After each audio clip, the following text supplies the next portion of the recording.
Alors bonjour et bienvenue dans cette vidéo, ici Cédric Copy et aujourd'hui je vais vous expliquer comment vous pouvez devenir un bon orateur, vaincre la peur de parler en public et pouvoir devenir un orateur charismatique qui va donner envie aux gens de vous suivre, de venir assister à vos événements, aussi bien en ligne que hors ligne. Alors il faut le savoir et vous le savez peut-être, vous avez tous entendu cette statistique qui dit que la peur numéro 1 des gens après la peur de la mort, c'est celle de parler en public, de s'exprimer devant un public. C'est quelque chose qui est pétrifiant pour beaucoup de gens. C'est le genre de situation que certaines personnes évitent à tout prix parce que ça les met dans un état d'angoisse et de stress que ces personnes préfèrent éviter. Et donc ce qu'il faut vraiment faire, c'est justement dépasser cette peur, c'est développer vos compétences oratoires, devenir à l'aise. Et pour ça, moi j'ai deux, voire trois astuces à vous recommander pour développer cette compétence. Alors vous comprenez bien que ce n'est pas dans une vidéo de 2 minutes que je vais pouvoir vous expliquer comment développer cette compétence. C'est vraiment quelque chose qui se travaille, c'est vraiment quelque chose qu'il faut mettre en œuvre régulièrement pour être de plus en plus à l'aise, pour être de plus en plus efficace. Et du coup, je voulais vous partager donc, ces quelques astuces. Mais ça va être des choses plutôt sur le long terme, ça va être des choses que vous allez pouvoir faire, continuer à faire et voir des améliorations au fur et à mesure. Donc voilà, c'est vraiment quelque chose dans le temps, vous allez pouvoir voir des améliorations, mais ça va vous demander de la pratique, ça va vous demander des répétitions.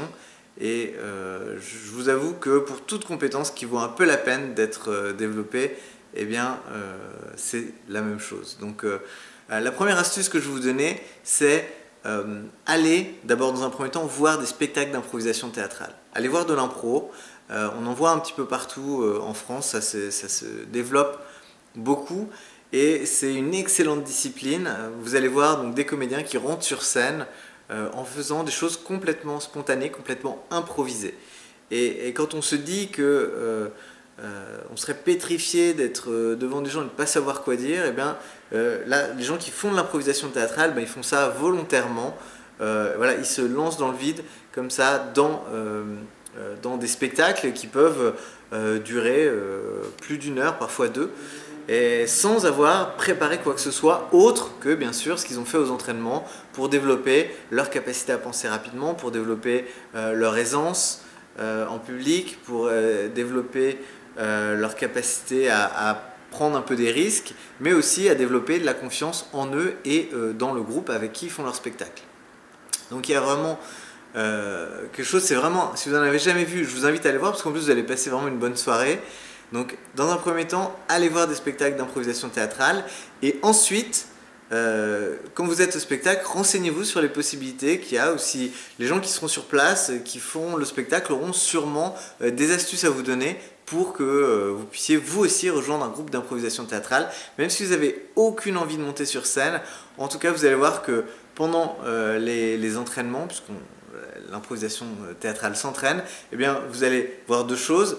D'abord vous allez énormément vous amuser et puis vous allez découvrir votre capacité à créer de l'humour de manière spontanée, à être à l'aise et ça va beaucoup vous libérer et beaucoup vous aider pour être beaucoup plus vous-même quand vous serez dans des situations où vous savez ce que vous allez dire.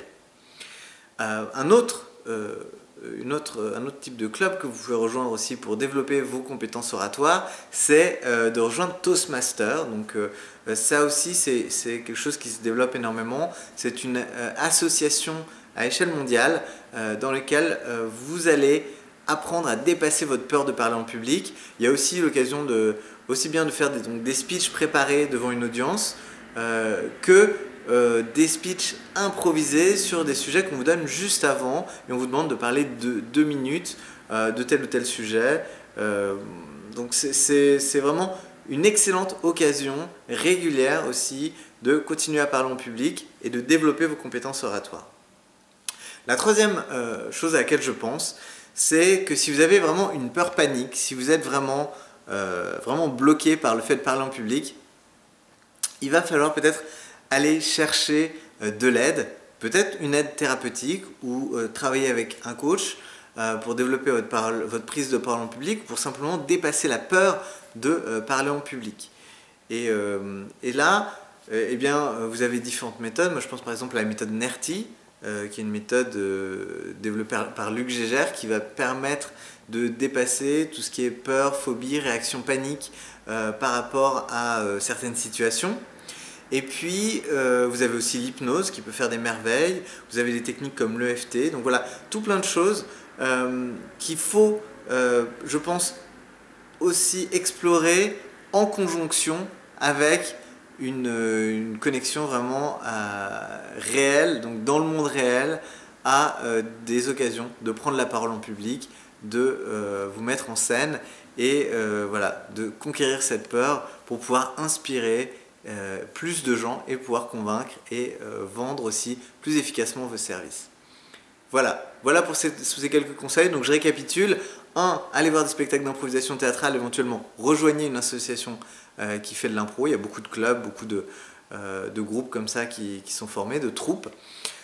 2. Allez voir du côté de Toastmaster, qui est une association qui est aussi bien implantée en France pour apprendre à parler en public. Et 3. Envisagez d'aller travailler avec un coach ou un thérapeute avec des méthodes telles que NERTI, l'hypnose ou encore l'EFT. Et il en existe plein d'autres, j'en suis certaine, et je ne les connais pas toutes, mais je vous invite vraiment à aller explorer aussi de ce côté-là.